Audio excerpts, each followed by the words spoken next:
Halo sahabat, kita sekarang bicara tentang doa. Nah ini mungkin banyak di antaranya termasuk saya juga ya. Saya mempertanyakan, gimana sih kok doanya belum terkabul?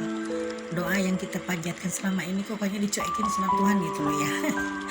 Nah kita harus ingat bahwa doa itu yaitu semacam transaksi dengan diri sendiri ya.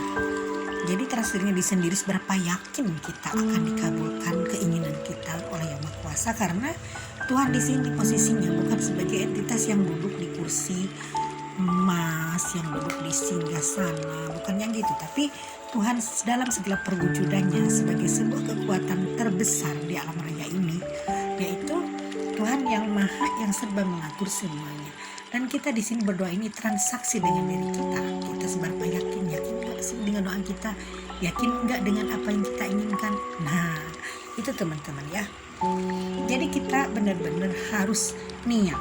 Pertama harus niat dan percaya. Kita percaya nggak dengan apa yang kita panjatkan, dengan apa yang kita ucapkan sebagai mantra atau sebagai kata hati, apa sebagai rasa bersyukur gitu kan. Kita kan pada intinya doa itu kan rasa syukur. Kita bersyukur kalau kita sudah mengalami hal bla bla bla bla, dan nantinya kita akan didatangkan keuntungan-keuntungan yang lebih besar. Juga kita di sini yakin enggak dengan apa yang kita ucapkan, dengan apa yang kita katakan. Seberapa yakin kita dengan doa kita. Nah, kalau kita yakin tentunya kita akan cepat dikabulkan, teman. Dan dalam berdoa ini keduanya kita harus minta apa yang kita mau. Karena seperti dalam cerita Aladin ya, keinginanmu adalah perintah bagiku. Itu kan kata jin ya terhadap Aladin. Nah itu kan sebenarnya simbol di mana kehidupan itu seperti itu. Jadi Tuhan itu sebagai jinnya dan Aladin sebagai manusianya, seperti itu teman-teman ya. Jadi kita meminta apa yang kita inginkan sama Tuhan. Singkirkan logika. Misalkan gini, saya kan hidup di kampung, saya kan tidak punya pendapatan, saya kan jelek, bagaimana mungkin saja miliarder, bagaimana mungkin saya akan mendapatkan jodoh orang ganteng. Jangan begitu teman. Lupakan logika, singkirkan logika. Karena itu dalam berdoa apalagi orang-orang loya harus menyingkirkan logika itu bullshit teman-teman. Kita belajar yakin. Kalau yakin kan tidak perlu bukti.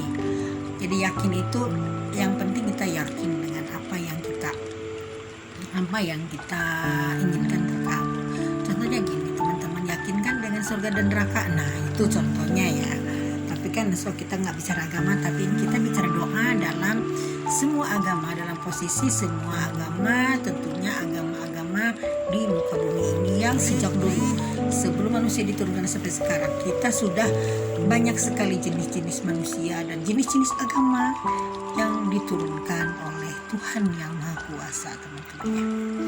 Lalu ketiganya kita jangan sampai ada semacam kemelekatan dengan doa kita.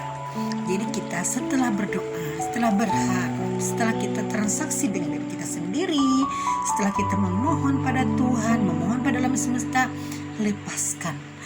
Kita gambarkan apa yang kita inginkan. Misalkan saya ingin jadi pegawai negeri, kita doakan, kita mintakan sama Tuhan dalam 15 detik, setelah itu lepaskan, minta lagi, lepaskan. Begitu aja selanjutnya teman-teman ya, sampai akhirnya nanti kita tidak menyadari kalau kita sudah ada di titik itu.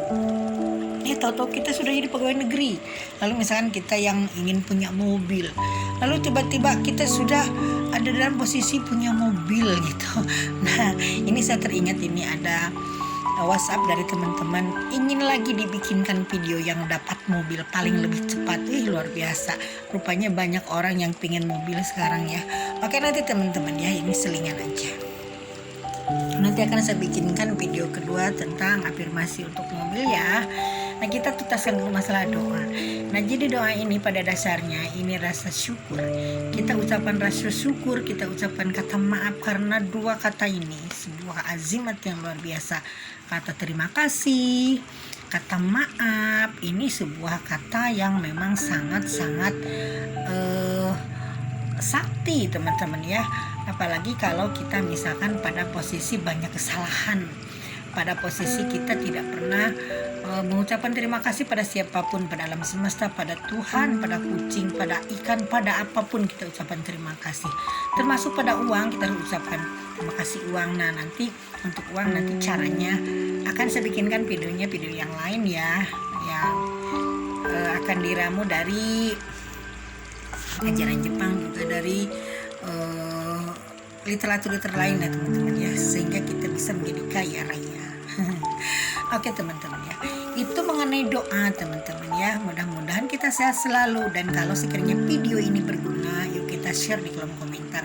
Yuk kita tuliskan doa terbaik untuk teman-teman kita sejagat raya ini, karena internet ini kan sejagat raya teman-teman ya. Oke teman-teman, sekian dulu.